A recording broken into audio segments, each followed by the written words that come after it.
நம்ம Ashwin sweets and snacks export பண்றதுக்கு 7373041434 மற்றும் www.ashwinsweets.com கான்டாக்ட் பண்ணுங்க.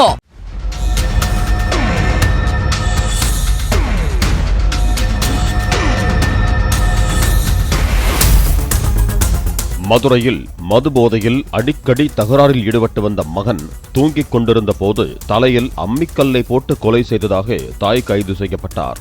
பெருங்குடியைச் சேர்ந்த சிவனேசன் பொற்குடி தம்பதியரின் 3 மகன்களில் ஓட்டுநரான மூத்த மகன் சிவபெருமாள் மனைவியை பிரிந்து தாயுடன் வசித்து வந்துள்ளார். தினமும் மதுபோதையில் சிவபெருமாள் தகராறில் ஈடுபட்டு வந்ததால் ஆத்திரமடைந்த தாய் பொற்குடி அவரை கொலை செய்ததாக போலீசார் தெரிவித்தனர்.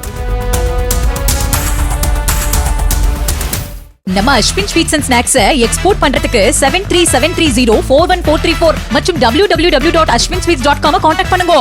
பிளே ஸ்டோர் மற்றும் ஆப் ஸ்டோரில் இருந்து பாலிமர் செயலியை QR கோடு மூலம் பதிவிறக்கம் செய்யுங்கள். செய்திகளை உடனுக்குடன் பெறுங்கள்.